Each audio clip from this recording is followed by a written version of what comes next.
Hello, പുതിയൊരു വീഡിയോയിലേക്ക് എല്ലാവർക്കും സ്വാഗതം. ഇന്ന് നമുക്ക് ക്രിസ്മസ് സ്പെഷ്യൽ പ്ലം കേക്ക് ഉണ്ടാക്കി നോക്കിയാലോ. പ്ലം കേക്ക് നമ്മൾ ഓവനോ ബീറ്ററോ ഫ്രൂട്ട് സോക്കിങ്ങോ ഒന്നും തന്നെ ഇല്ലാതെ വളരെ എളുപ്പത്തിൽ വളരെ ചിലവ് കുറഞ്ഞ രീതിയിൽ വീട്ടിൽ തന്നെ എളുപ്പത്തിൽ ഉണ്ടാക്കിയെടുക്കാൻ പറ്റും. പെട്ടെന്നൊരു പ്ലം കേക്ക് കഴിക്കണമെന്ന് തോന്നിയാൽ അന്നേരം തന്നെ ഉണ്ടാക്കിയെടുക്കാനായിട്ട് പറ്റും. കേക്ക് കണ്ടാലോ നമ്മൾ മിക്സിയിൽ ഉണ്ടാക്കിയെടുത്താന്ന് പറയില്ല. ടേസ്റ്റിന്റെ കാര്യത്തിലാണെങ്കിൽ ഒരു കോംപ്രമൈസും ഇല്ല. വളരെ ടേസ്റ്റിയും നല്ല മൃദുവായിട്ടുള്ള ഒരു പ്ലം കേക്കാണ്. അപ്പോൾ കുറച്ച് കാര്യങ്ങളൊക്കെ ഒന്ന് ശ്രദ്ധിച്ചാൽ മതിയായിരിക്കും. അതെന്തൊക്കെയാണെന്ന് ഞാൻ വീഡിയോയിൽ പറയുന്നുണ്ട്. അപ്പോൾ വീഡിയോ മുഴുവനായിട്ട് സ്കിപ്പ് ചെയ്യാതെ ഒന്ന് കണ്ടു നോക്കണേ. ഈ പ്ലം കേക്ക് ഉണ്ടാക്കാനായിട്ട് ഞാനിവിടെ 3 തരത്തിലുള്ള ഡ്രൈ ഫ്രൂട്ട്സ് എടുത്തിട്ടുണ്ട്.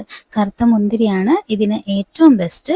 കറുത്ത മുന്തിരി എടുക്കുമ്പോൾ കുരുവില്ലാത്ത മുന്തിരി നോക്കിയെടുക്കാനായിട്ട് പ്രത്യേകം ശ്രദ്ധിക്കുക. അതുപോലെ തന്നെ ഇവിടെ ഒരു 10-12 ഡേറ്റ്സ് ചെറുതായിട്ട് അരിഞ്ഞത് എടുത്തിട്ടുണ്ട്. പിന്നെ ഒരു 3 ടേബിൾ സ്പൂൺ ടൂട്ടി ഫ്രൂട്ടി എടുത്തിട്ടുണ്ട്. ടൂട്ടി ഫ്രൂട്ടി അധികമാകണ്ട, അപ്പം പ്ലം കേക്കിന്റെ ടേസ്റ്റ് തന്നെ ഒന്ന് മാറിപ്പോകും. ഇനി നമുക്ക് ഇതിലേക്ക് കുറച്ച് ഗ്രാമ്പു പൊടിച്ചത് ആവശ്യമായിട്ടുണ്ട്. ഗ്രാമ്പു മാത്രം ചേർക്കുമ്പം പ്ലം കേക്കിന് ഒരു പ്രത്യേക ടേസ്റ്റ് ആണ്. അപ്പോൾ ഗ്രാമ്പൂവിന്റെ പൊടി ഇല്ലാന്നുണ്ടെങ്കിൽ നിങ്ങൾക്ക് ഇത് കുറച്ച് ഗ്രാമ്പു എടുത്ത് പഞ്ചസാര പൊടിക്കുന്ന സമയത്ത് അതിൽ ചേർത്ത് പൊടിച്ചെടുക്കാവുന്നതാണ്. ഞാനിവിടെ കുറച്ച് ഗ്രാമ്പു പൊടിച്ച് വെച്ചിട്ടുണ്ട്. നിങ്ങൾക്ക് ഗ്രാമ്പൂവിന്റെ പൊടി ഉണ്ടെങ്കിൽ അത് ചേർത്ത് കൊടുക്കാവുന്നതാണ്. ഇനി പ്ലം കേക്കിന് ഒരു കളർ കിട്ടാൻ വേണ്ടിയിട്ട് നമുക്ക് ഷുഗർ ഒന്ന് കാരമലൈസ് ചെയ്തെടുക്കണം. അതിനായിട്ട് ഞാനിവിടെ 1 കപ്പ് ഷുഗർ എടുത്തിട്ടുണ്ട്. ഹൈ ഫ്ലെയിമിൽ വെച്ച് 1 മിനിറ്റ് ചൂടാക്കുമ്പോൾ തന്നെ സൈഡിലൊക്കെ ഒരു ബ്രൗൺ കളറായിട്ട് വരും. ആ ടൈമിൽ നമുക്കൊരു 2 ടീസ്പൂൺ വെള്ളം വേണമെന്നുണ്ടെങ്കിൽ ചേർത്ത് കൊടുക്കാം. അതുകൂടി ചേർത്ത് കുറച്ച് നേരം ഒന്ന് കഴിയുമ്പോൾ തന്നെ സൈഡിൽ നിന്നൊക്കെ നന്നായിട്ടൊന്ന് കരിഞ്ഞു വരും. ആ സമയത്ത് നമുക്ക് പതുക്കെ ഒന്ന് ഇളക്കി കൊടുക്കാം. ഒന്ന് നല്ലതായിട്ട് പുകഞ്ഞു വരുന്നുണ്ടെങ്കിൽ നമുക്ക് തീ ഒന്ന് കുറച്ച് വെച്ച് കൊടുക്കാം. അപ്പോൾ ഇതാ ഇവിടെ ഏകദേശം ഒരു കളറായിട്ടുണ്ട്. അപ്പം ഞാൻ ആ ഫ്ലെയിം ഒന്ന് സിമ്മിലേക്ക് ആക്കി കൊടുത്തിട്ട് ഒന്നുകൂടി ഒന്ന് നന്നായിട്ട് ഇളക്കി കൊടുക്കുന്നുണ്ട്. അപ്പം നമുക്ക് നല്ലതായിട്ട് തന്നെ ഇത് കാരമലൈസ് ചെയ്യുന്നതിനേക്കാളും നന്നായിട്ടൊരു കളറായി വരണം. അതുകൊണ്ട് തന്നെ നമ്മൾ ഇത് പതുക്കെ ലോ ഫ്ലെയിമിൽ വെച്ചിട്ട് ഒന്ന് ഇളക്കി കൊടുക്കണം. നല്ലൊരു കളർ കിട്ടുന്നത് വരെ നമ്മൾ ഇതുപോലെ ലോ ഫ്ലെയിമിൽ വെച്ചിട്ട് പെതിയെ ഒന്ന് ഇളക്കി കൊടുത്തുകൊണ്ടിരിക്കണം. കരിഞ്ഞു പോകാനായിട്ട് പാടില്ല. കരിഞ്ഞാൽ കേക്കിന് നല്ല കയ്പ്പരസം വരും. പുകഞ്ഞു വരുന്നുണ്ടെങ്കിൽ തീ ആ സമയം നമുക്ക് ഓഫ് ചെയ്ത് കൊടുക്കാം. ഇവിടെ ഏകദേശം കളറായിട്ടുണ്ട്. ഇത് മതിയായിരിക്കും. ഞാൻ ഫ്ലെയിം ഓഫ് ചെയ്ത് കൊടുത്തിട്ട് ഇതിലേക്ക് കുറച്ച് വെള്ളം ഒഴിച്ചു കൊടുക്കുന്നുണ്ട്.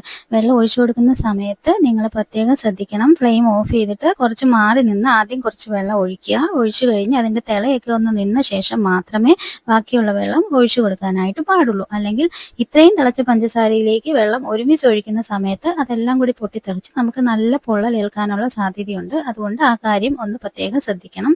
വെള്ളം ഒഴിക്കുന്ന സമയത്ത് ഒന്ന് കട്ട പിടിച്ച പോലെ തോന്നും. അത് സാരമില്ല. ഒന്ന് തിളച്ച് വരുന്ന സമയത്ത് അതെല്ലാം ഒന്ന് റെഡി ആയിട്ട് വരും. ഈ സമയത്ത് നമുക്ക് അതിലേക്ക് ഡ്രൈ ഫ്രൂട്ട്സ് ആഡ് ചെയ്ത് കൊടുക്കാം. ഇത് നമ്മൾ ശരിക്കും ചെയ്യുന്നത് നമ്മൾ സോക്കിങ്ങിന് പകരമായിട്ടാണ്. നമ്മൾ അല്ലെങ്കിൽ വൈനിലൊക്കെ നമ്മൾ ഇത്ര മാസങ്ങളോളം അല്ലെങ്കിൽ ഒരു വർഷത്തോളം നമ്മൾ ഫ്രൂട്ട്സ് ഒക്കെ സോക്ക് ചെയ്ത് വെക്കുന്ന ഒരു വലിയ പ്രോസസ്സ് ഉണ്ട്. അപ്പോൾ അത് ഒഴിവാക്കാനായിട്ട് നമുക്ക് ഇങ്ങനെ ഒന്ന് ചെയ്ത് കൊടുത്താലും മതിയായിരിക്കും. ഇനി ഇതിലേക്ക് നമുക്ക് വേണ്ടത് ഒരു 3 ടേബിൾ സ്പൂൺ അളവിൽ ഓറഞ്ച് സെസ്റ്റ് ആണ്. ഓറഞ്ച് സെസ്റ്റ് കേക്കിന് നല്ലൊരു ഫ്ലേവർ കൊടുക്കുന്ന ഒരു മെയിൻ ഇൻഗ്രീഡിയൻ്റ് ആണ് ഈ പ്ലം കേക്കിൻ്റെ. ഈ ഓറഞ്ച് സെസ്റ്റ് ഉണ്ടാക്കുന്ന വീഡിയോ ഞാൻ നേരത്തെ അപ്ലോഡ് ചെയ്തിട്ടുണ്ട്. അപ്പോൾ ഇത് കണ്ടിട്ടില്ലാത്തവർ ആ വീഡിയോ ഒന്ന് കണ്ടു നോക്കണേ. ഇനി ഇത് നമുക്ക് നന്നായിട്ട് തന്നെ ഒന്ന് തിളപ്പിച്ച് വറ്റിച്ചിട്ടൊന്ന് എടുക്കാം. അപ്പം ഇവിടെ ഏകദേശം ഒന്ന് വറ്റി വന്നിട്ടുണ്ട്. ഈ ടൈമിൽ നമുക്കൊരു 1/4 ടീസ്പൂൺ അളവിൽ ഗ്രാമ്പു പൊടി ചേർത്ത് കൊടുക്കാം. അതുകൂടി ചേർത്ത ശേഷം ഒന്ന് നന്നായിട്ടൊന്ന് ഇളക്കി ഒന്ന് വറ്റി വരുന്ന സമയത്ത് നമുക്ക് തീ ഒന്ന് ഓഫ് ചെയ്ത് കൊടുക്കാം. ഇനി അത് അവിടെ ഇരുന്ന് നന്നായിട്ടൊന്ന് തണുക്കട്ടെ. ആ സമയം നമുക്ക് ഡ്രൈ ഇൻഗ്രീഡിയൻസ് ഒന്ന് മിക്സ് ചെയ്തിട്ടെടുക്കാം. അതിനായിട്ട് ഞാനിവിടെ ഒരു അരിപ്പയിലേക്ക് 2 കപ്പ് മൈദ ചേർത്ത് കൊടുക്കുന്നുണ്ട്. ഇനി അതിലേക്ക് 1 teaspoon baking powder, 1/4 teaspoon baking soda, 1/4 ടീസ്പൂണിൻ്റെ പകുതി അളവിൽ ഉപ്പ് അതുകൂടി ചേർത്ത് കൊടുത്ത് നന്നായിട്ടൊന്ന് അരിച്ചെടുക്കാം. ഈ സ്റ്റെപ്പ് നിങ്ങൾ ഒട്ടും ഒഴിവാക്കരുത്. ഇത് 3 വട്ടം നന്നായിട്ട് തന്നെ അരിച്ചെടുക്കണം. അപ്പം എല്ലാം കൂടി ഒന്ന് മിക്സായിട്ട് നല്ലവണ്ണം കിട്ടും. ഇനി നമുക്ക് ഇത് ഒരു സൈഡിലേക്ക് മാറ്റി വെക്കാം. എൻ്റെ ആ ഡ്രൈ ഫ്രൂട്ട്സ് സോക്ക് ചെയ്ത പാത്രം ചെറുതായതുകൊണ്ട് ഞാനത് ഒരു ബൗളിലേക്ക് മാറ്റി കൊടുക്കുന്നുണ്ട്. നിങ്ങൾക്ക് അത് ആ പാനിൽ തന്നെ വെച്ചേക്കാവുന്നതാണ്. ഇനി അതൊരു സൈഡിലേക്ക് മാറ്റി വെക്കാം. ഇനി കഴുകി വൃത്തിയാക്കി ഉണക്കിയെടുത്ത മീഡിയം സൈസ് മിക്സിയുടെ ജാറിലേക്ക് നമുക്ക് ഒരു 1/4 കപ്പ് അളവിൽ പഞ്ചസാര ചേർത്ത് കൊടുക്കാം.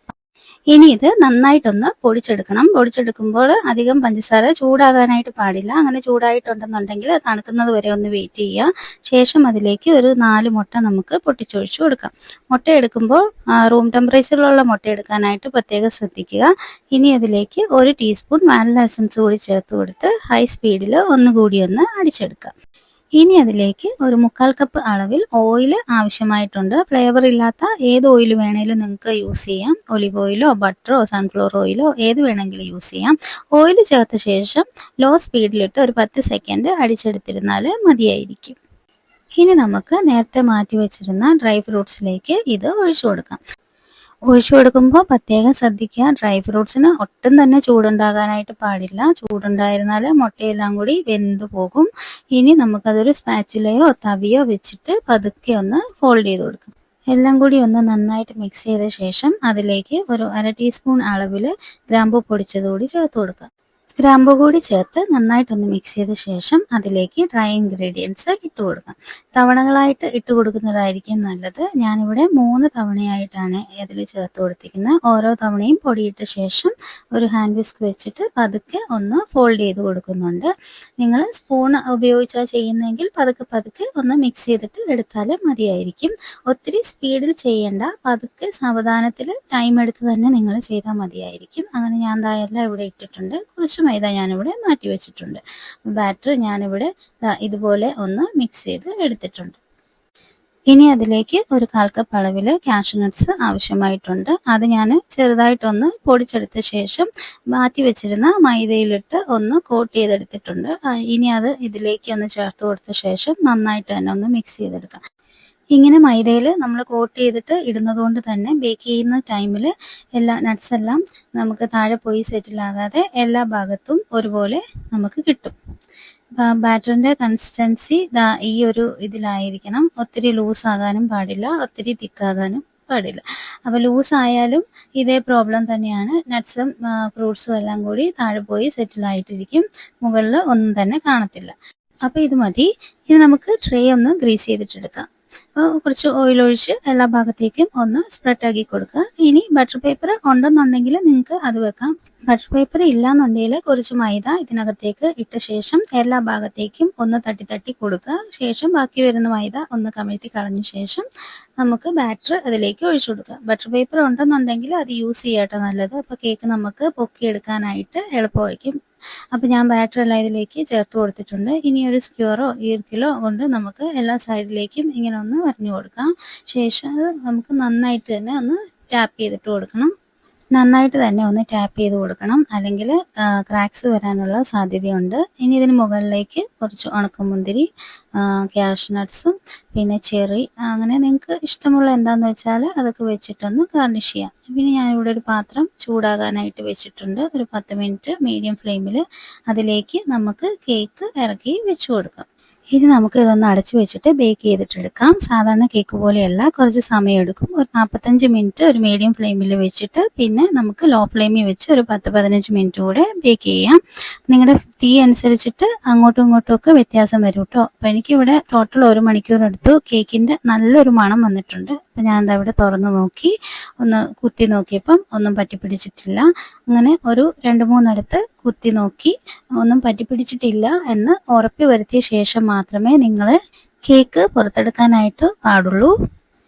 ഇനി ഇതിവിടെ നല്ലോണം ഒന്ന് തണുക്കാനായിട്ട് നമുക്ക് മാറ്റി വെക്കാം.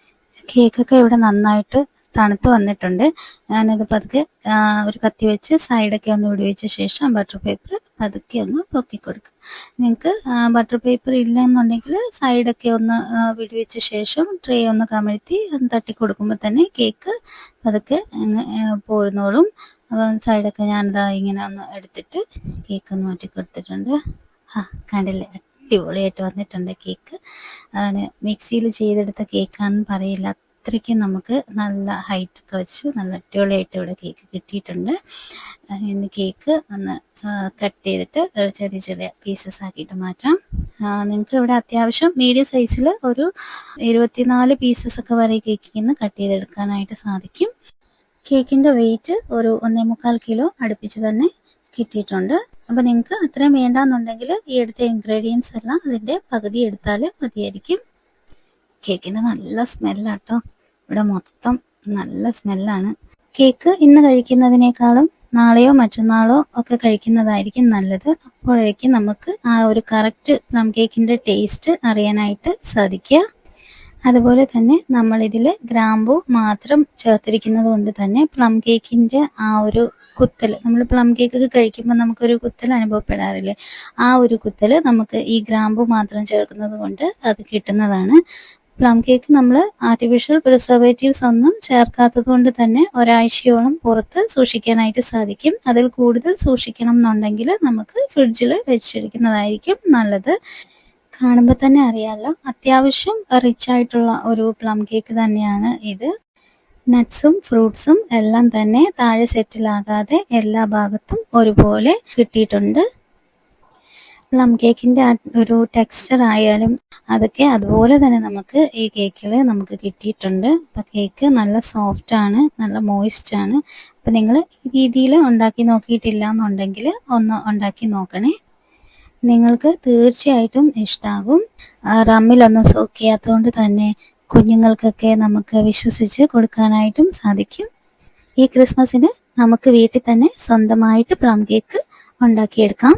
വീഡിയോ കാണുന്ന കൂട്ടുകാർ സബ്സ്ക്രൈബ് ചെയ്യാതെ കാണുവാണെങ്കിൽ പ്ലീസ് ഒന്ന് സബ്സ്ക്രൈബ് ചെയ്ത് സപ്പോർട്ട് ചെയ്യണേ. കൂടാതെ ഫാമിലിക്കും ഫ്രണ്ട്സിനും ഒക്കെ ഒന്ന് ഷെയർ ചെയ്ത് കൊടുക്കണേ. പുതിയൊരു വീഡിയോയുമായി കാണുന്നത് വരെ thanks for watching. Bye bye.